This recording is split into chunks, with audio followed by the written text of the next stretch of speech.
একটা তারা করেছে, যেখানটা এনলিস্টেড যে কোম্পানিগুলো আছে 69টা এনলিস্টেড কোম্পানি 29 ধরনের কর্মকাণ্ডের জন্য তাদেরকে এনলিস্টমেন্ট করা হয়েছিল এবং বিজ্ঞাপন যেটা দেওয়া হয়েছিল পত্রিকায় সেই ডেট পার হয়ে যায়।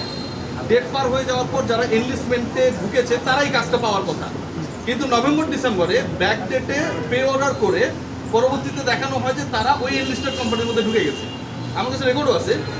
এই যে একটা টেন্ডার প্রসেসকে আহ্বান করার পরে টেন্ডারের বাইরের কোম্পানিকে হচ্ছে কাজ দিয়ে দেওয়া এবং বিপিএল এর থিম সং তৈরি করার মতো গুরুত্বপূর্ণ কাজ তাদেরকে দেওয়া হয়েছে। এটাকে আপনারা কিভাবে দেখছেন? এটা তো অনেক বড় দুর্নীতি। যে অর্থটা ডিপোজিট থাকবে সেটা 50-50 থাকবে, বেসরকারি ব্যাংক সরকারি ব্যাংক। বাংলাদেশ ক্রিকেট বোর্ড সেখান থেকে জনতা ব্যাংকের টাকা ছড়িয়ে হচ্ছে মধুমতি ব্যাংকে, হজরত তাপসের ব্যাংকে রেখেছে।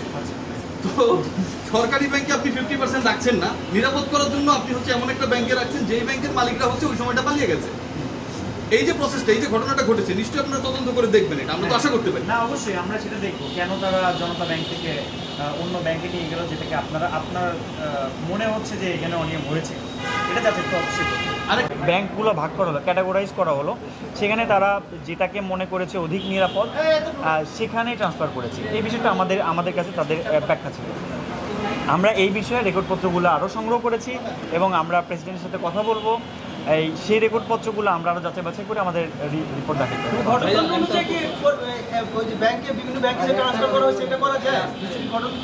আচ্ছা, তাদের গঠনতন্ত্রে এটা উল্লেখ আছে, তাদের আর্থিক হিসাব পরিচালনার জন্য যারা অথরাইজ তারা এই হিসাব পরিচালনা করতে পারেন। এখন এই সময়টাতে যে কাজটা করা হয়েছে তাদের ব্যাখ্যাটা তো আমরা পেয়েছি। এখন এইটা যাচাই করতে আমাকে রেকর্ডপত্র দেখতে হবে। রেকর্ডপত্র বাইরে আমি আসলে কথা বলতে পারি না। আমরা রেকর্ডপত্র সংগ্রহ করেছি, যেটা আমরা যাচাই করে আর বলতে পারবো। ওনার সাথে সরাসরি কথাবার্তা হয়েছে কিনা আমরা এখন আসছেন, আমরা আরও কিছু রেকর্ডপত্রের জন্য চাহিদা দিয়েছি। আমরা এখন যাব, আবার কিছু রেকর্ডপত্র সংগ্রহ করবো, প্রেসিডেন্টের সাথে কথা বলবো। হ্যাঁ, আমরা কথা বলবো এই বিষয়গুলো নিয়ে। তার আসছে যেহেতু তার প্রতিষ্ঠানে, তার সাথে অভিযোগের বিষয়গুলো নিয়ে কথা বলবো। আচ্ছা, আমি রাজু আহমেদ সহকারী পরিচালক, আনোয়ার হোসেন সহকারী পরিচালক, সুভাষচন্দ্র সহকারী পরিচালক, আর পেছনে আছেন হেলাল আমাদের এএসআই। 4 সদস্যের একটা টিম।